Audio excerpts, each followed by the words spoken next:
দেখে বলুন তো এটা ভেজ না ননভেজ? বিশ্বাস করবেন না, এটা কিন্তু একদম মাংস ছাড়া কাবাব। খুব কম উপকরণ আর খুবই কম তেলে এই কাবাবটা আমি বানিয়েছি। বাইরেটা ক্রিস্পি আর ভেতরটা একদম নরম জুসি হয়েছে। এই কাবাবটা বানানোও যেমন সহজ, এটা খেতে রেস্টুরেন্টের থেকেও বেশি টেস্টি। এই চাটনিটার সাথে খেলে এই কাবাবটার স্বাদ একদম ডবল হয়ে যাবে। নমস্কার বন্ধুরা, শ্রীতমাস কিচেন বাংলায় তোমাদের সকলকে স্বাগত জানাই। তাহলে চলো একদম দেরি না করে ঝটপট শুরু করে ফেলি এই দুর্দান্ত স্বাদের সোয়া কাবাবের রেসিপি। সোয়া শিক কাবাব বানানোর জন্য প্রথমে আমাদের সয়াবিন ভিজিয়ে নিতে হবে। তার জন্য একটা সসপ্যানে খানিকটা জল ফুটিয়ে নিন। এবার ফুটন্ত জলে 1.5 কাপ সোয়া চাংস দিয়ে দিন। সোয়া চাংস দেওয়ার পরে একবার ফুটে উঠলেই গ্যাসটা বন্ধ করে দিতে হবে এবং এটা 10 মিনিট ভিজিয়ে রাখার জন্য রেখে দিতে হবে। তো এই সময়ের মধ্যে এই সয়াবিনগুলো ফুলে নরম হয়ে যাবে। তো এটা আমরা ঢেকে রেখে দেব। এই সময়ে আমরা কাবাবের সাথে খাওয়ার জন্য খুবই টেস্টি চটপটা চাটনি বানিয়ে নিই। তার জন্য একটা ব্লেন্ডিং জারে ভালো করে ধোয়া ধনেপাতা ডাঁটি সহ দিয়ে দিলাম। এরপর এর মধ্যে একটা কাঁচা লঙ্কা ভেঙে দিয়ে দিতে হবে। লঙ্কার পরিমাণটা আপনার স্বাদ অনুযায়ী কম বেশি করতে পারেন। এর সাথে আদার 2 ছোট টুকরো দিয়ে দিন। এরপর এর মধ্যে 1/4 কাপ টক দই দিয়ে দিতে হবে। এতে চাটনি ঘনত্ব বাড়বে এবং স্বাদটাও কিন্তু আরও ভালো হবে। এতে 1 চা চামচ লবণ এবং সাথে 1 চা চামচ বিট লবণ দিয়ে দিলাম। অর্ধেকটা লেবুর রস চিপে দিয়ে দিন। এবার জারের ঢাকনা লাগিয়ে সমস্ত উপকরণগুলো খুব ভালো করে পিষে নিয়ে একটা মসৃণ পেস্ট তৈরি করে নিন।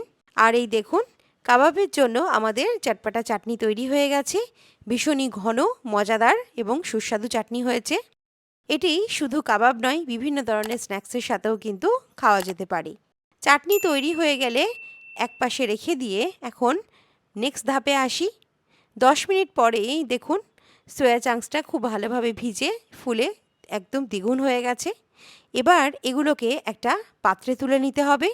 এখন আমরা এই ভেজানো সয়াবিন থেকে জল খুব ভালোভাবে চিপে বের করে নেব।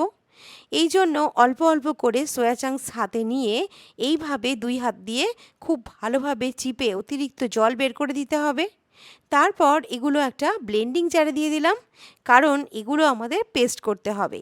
এইভাবে সমস্ত সোয়া চাংস ভালো করে চিপে নিতে হবে যাতে অতিরিক্ত জল এর মধ্যে না থাকে।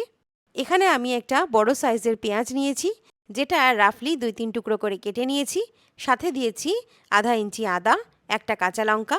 লঙ্কার পরিমাণটা অবশ্যই নিজের স্বাদ অনুযায়ী দিতে হবে। প্রায় 10টি রসুনের কোয়া এবং 7-8টি মতো কাজু।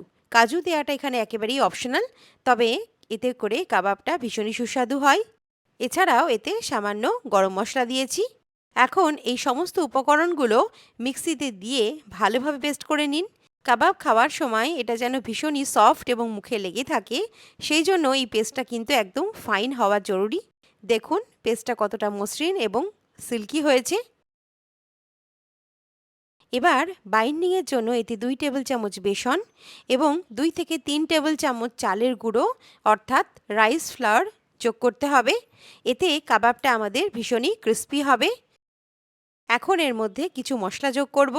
আধা চা চামচ হলুদ গুঁড়ো, 1 চা চামচ কাশ্মীরি লঙ্কার গুঁড়ো রঙের জন্য, 1 চা চামচ ধনে গুঁড়ো দারুণ ফ্লেভারের জন্য, এই সাথে আধা চা চামচ চাট মশলা চটপটা টেস্টের জন্য দিয়ে দিলাম। এরপর সামান্য কাসুরি মেথি, কুচানো ধনেপাতা, আধা চা চামচ চিনি, যেটা স্বাদটাকে ব্যালেন্স করার জন্য ভীষণই জরুরি, এবং 1 টেবিল চামচ সর্ষের তেল যোগ করে সমস্ত উপকরণগুলো খুব ভালোভাবে মিশিয়ে নিতে হবে। এবারে এই মিশ্রণ থেকে নিজের পছন্দ মতো কাবাবের শেপ দিন। তো সবশেষে আমরা এতে লবণ যোগ করব, কারণ লবণ দিলে জল বের হতে পারে, তাই লবণটা শেষে দেওয়াই ভালো। আর এই দেখুন কাবাবের মিশ্রণ একদম প্রস্তুত হয়ে গেছে, খুবই সুস্বাদু এবং সুন্দর গন্ধযুক্ত। এবার কড়াইতে একটু তেল গরম করে নেব। আজকে আমরা এই কাবাবগুলো খুবই কম তেলে শ্যালো ফ্রাই করব। তেল গরম হওয়ার সময় আমরা কাবাবগুলো তৈরি করে নিই। আজকে আমরা সয়াবিনের শিক কাবাব বানাচ্ছি।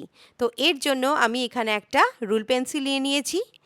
তো এই রুল পেন্সিলের সাহায্যে কিন্তু আজকে আমরা শিক কাবাবটা বানিয়ে নেব। আপনি চাইলে কাঠের শিক বা লোহার শিকও এখানে ব্যবহার করতে পারেন। এবারে অল্প মিশ্রণ নিয়ে প্রথমে গোল করে নিন, তারপর মাঝখানে পেন্সিলটি বসিয়ে চারদিক থেকে চেপে এইভাবে কাবাবের শেপ দিন। সব দিক থেকে খুব ভালোভাবে চেপে দিতে হবে যাতে ভাজার সময় ভেঙে না যায়। ভীষণই সহজ পদ্ধতি। পেন্সিল থেকে নামানোর জন্য নিচ থেকে হালকা হাতে ধরে আলতো করে এইভাবে বের করে নিতে হবে।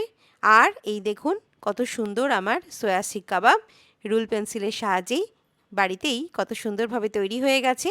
এইভাবেই খুব সহজেই সমস্ত শিক কাবাব তৈরি হয়ে যাবে। যদি এগুলো বানাতে কোনো রকম সমস্যা হয় বা শিক কাবাব ঠিকমতো তৈরি না হয়, তাহলে সাধারণ পদ্ধতিতে গোল গোল কাবাব বানিয়ে এগুলো ভেজে নিতে পারেন। স্বাদ একই রকম থাকবে, কোনো পার্থক্য হবে না। পেন্সিল থেকে কাবাবগুলো বের করার সময় বেশি চাপ দিলে হবে না, হালকা হাতে আস্তে আস্তে বের করে নিতে হবে। তো একইভাবে আমরা সমস্ত কাবাবগুলো তৈরি করে নেব। তো এবার কাবাব ভাজার পালা। এদিকে তেলও আমার গরম হয়ে গেছে। চাইলে এগুলো ডিপ ফ্রাই করা যেতে পারে, কিন্তু আমি সাজেস্ট করব এগুলোকে শ্যালো ফ্রাই করার, কারণ এতে অল্প পরিমাণে তেলেই খুব সুন্দরভাবে কাবাবগুলো ভাজা হয়ে যাবে। আর এই দেখুন আমি এইভাবেই সমস্ত কাবাবগুলো বানিয়ে নিয়েছি। তেল গরম হয়ে গেলে এক এক করে কাবাবগুলো তেলের মধ্যে ছেড়ে দিন। তেলে দেওয়ার পর যদি বাবলস ওঠে তাহলে বুঝবেন তেল ঠিকমতো গরম হয়েছে। একদিক ভালোভাবে ভাজা হয়ে গেলে চামচ দিয়ে এইভাবে উল্টে দিতে হবে এবং অন্য দিকটাও সুন্দর গোল্ডেন ব্রাউন করে ভেজে নিতে হবে। এটা অবশ্যই ট্রাই করবেন। যে কোনো পার্টি বা অনুষ্ঠানে খুব সহজেই এটা অল্প উপকরণেই বানিয়ে নেওয়া যায়। টেস্টি তো বটেই, সাথে সাথে হেলদিও। আর এগুলো খেতে একদম ননভেজের মতো কিন্তু লাগে। লো থেকে মাঝারি আঁচে চারিদিক খুব ভালোভাবে গোল্ডেন ব্রাউন করে ভেজে নিতে হবে। তো দেখতে পাচ্ছেন খুব সহজেই আমি একদম বাড়ি বসেই রেস্টুরেন্ট স্টাইল সয়া শিক কাবাব বানিয়ে নিয়েছি, যেগুলো দেখতে এবং খেতে দারুণ হয়েছে। তো কিছুক্ষণ পরে আমার এই সমস্ত কাবাবগুলো সুন্দর গোল্ডেন ব্রাউন হয়ে ভাজা হয়ে গেছে। ভাজার পর এগুলো টিস্যু পেপারের ওপর তুলে রাখতে হবে, যাতে করে অতিরিক্ত তেলটা টিস্যু পেপার অ্যাবসর্ব করে নিতে পারে।